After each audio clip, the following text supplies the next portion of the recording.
Disasters around the world are increasing in scale, frequency, and impact. Disasters such as earthquakes, famines, and cyclones have a significant impact on the world's economy and the global food system, affecting millions of people, particularly women, every year. Disaster risk reduction efforts are saving lives and reducing the death tolls. However, more people are being affected by these crises and economic losses are rising. Gender inequality means women bear the majority of the impact. In fact, women, alongside children, are 14 times more likely than men to die in a disaster. In 2008, Cyclone Nargis swept along the Burmese Peninsula, killing nearly 100,000, 77% being women. In 2004, up to 80% of those killed in the Indian Ocean tsunami were women. Women are also estimated to be 70% of those who have lost their lives to the deadly Ebola epidemic gripping West Africa. But why are women more vulnerable than men when a disaster strikes?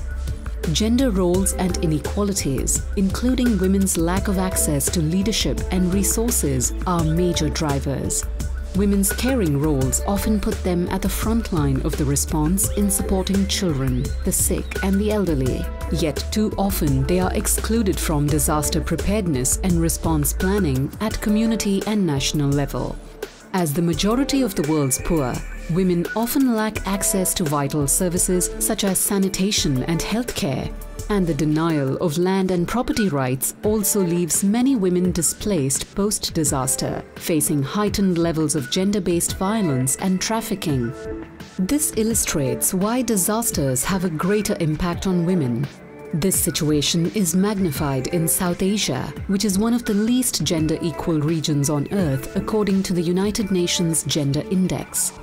ActionAid, a global organization working to end poverty and inequality, joined with the Economist Intelligence Unit to document the role of women in preparing for and responding to disaster. Through the Women's Resilience Index, we looked at countries in South Asia to assess how they rank in withstanding and responding to disaster, as well as how well they recognize women's roles in building resilience. The index scores countries against economic, infrastructure, institutional and social indicators, including measuring a country's availability of economic and employment resources, particularly for women, whether each country has reliable infrastructure in place to ensure communities can remain connected and recover from disasters, the legal frameworks and capacity of public institutions to plan for and respond to disasters, including women's needs, the education, health and mobility of populations, especially for women. What did we find? Women are often seen only as victims and are not afforded the same rights as men when it comes to emergencies. This includes not being able to participate in disaster risk reduction and resilience planning. Women face economic and socio barriers that aggravate existing vulnerabilities and further impact on their resilience in emergencies. There are significant gaps between the adoption of gender-sensitive policies and practice by governments. Many countries collect inadequate information that can support better planning, including gender disaggregated data. This needs to change. But how?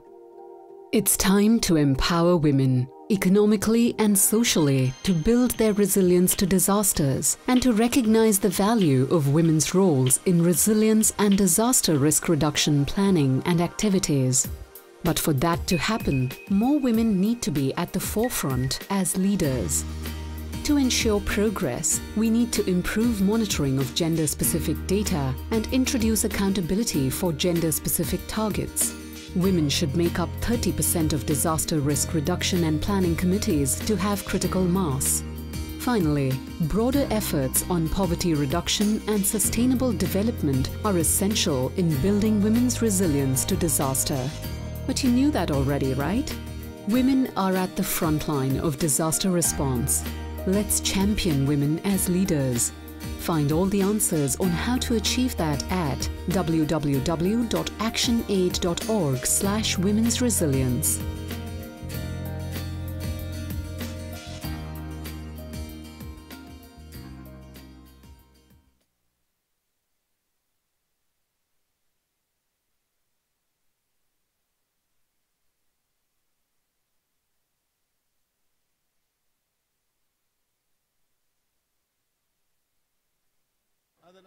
Okay.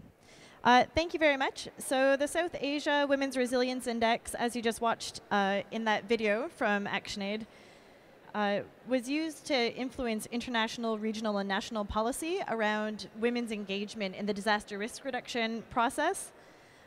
And based on those findings, we've put together that video, as well as some other materials on what governments, organizations, and community groups can do to get more women involved in the disaster risk reduction policy and programming space. There will be some documents available and handed around. You'll see that document there is also available online at actionaid.org/women's resilience.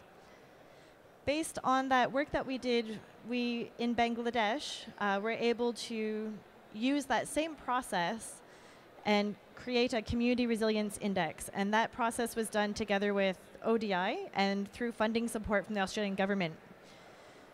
The community index is essentially a survey tool that allows the community to collect information on key things that impact on women's resilience. And then those findings are presented back to the community, and the community women and men can have those discussions around what are the things and challenges that impact them on a daily basis.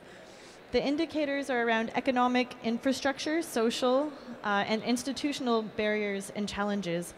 And we're fortunate today to have one of our community women from Bangladesh here to talk a little bit about how they did the community index in her community, and also what the activities and outcomes have been for them. So please welcome Ms. Lali Begum up here to the stage with translation support from our colleague Nasir.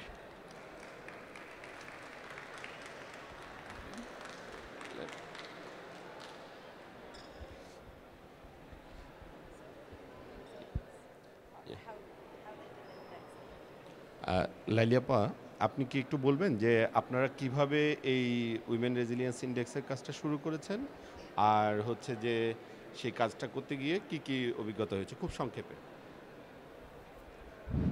এই কাজটা আমরা প্রথমে শুরু করছিলাম, 3টে গ্রাম নিয়ে জরিপ করা হয়েছিল। জরিপের শেষে একটা ফলাফল বের হয়ে আসছিল।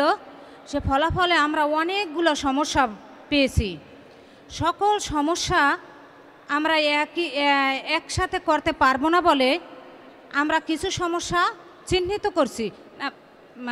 জরিপ করার পর ফলাফল আসার পর আমরা 3 গ্রামে 3টে মিটিং করা হয়েছে নারী এবং পুরুষ নিয়ে। সেই 3 গ্রামের সদস্যদের নিয়ে আমরা আবার উইমেন রেজিলিয়েন্সের 12 জন লিডার বানানো হয়েছিল।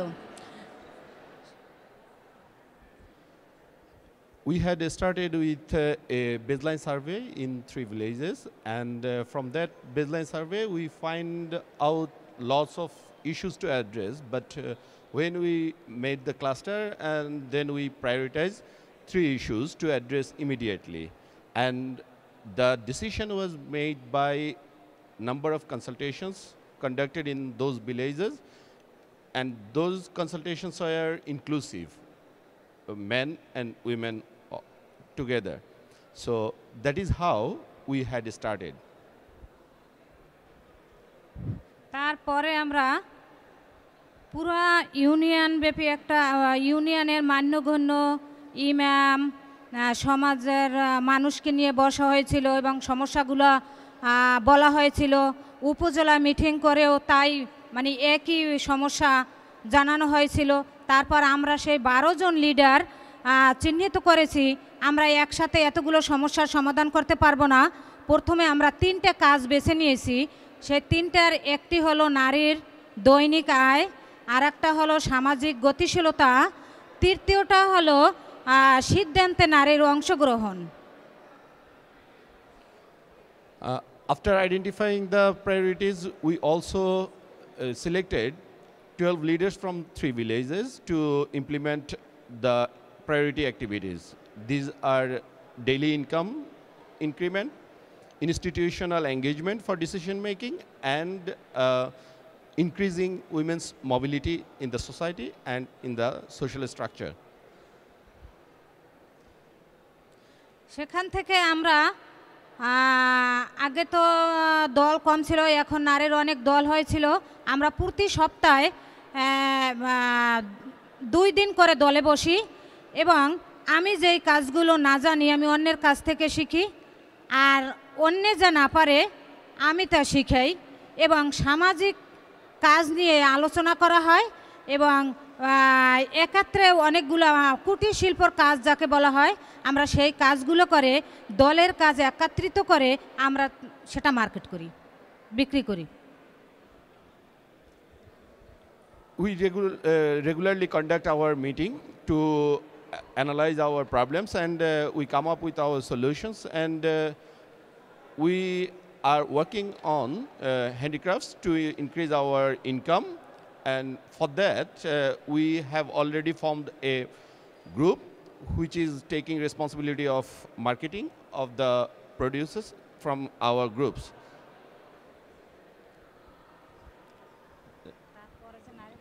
Just আপনারা এখন কোন পর্যায়ে আছেন সেটা শেষ করা আমরা এখন মানে মোটামুটি একটু আয়ের পথেও আছি এবং সামাজিকতা আমরা যখন কাজ করছি ইনকাম করছি তখন আমাদের একটু সমাজেও মূল্যায়ন আছে পরিবারেও মূল্যায়ন আছে এবং বাইরেও বের হতে পারছি Now we can measure our progress and according to the indexes we are a bit higher than the baseline and now we are progressing forward.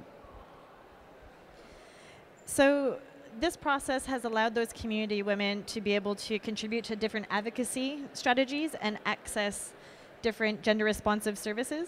And at this stage, ActionAid's piloting and contextualizing the same process in the Pacific, starting with Vanuatu. And some of you would have met our colleague Mary Jack yesterday while she was speaking during the inclusion session.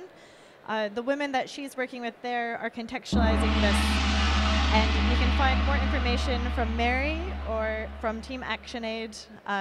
Come and find us. And we also have a market booth upstairs. Thank you.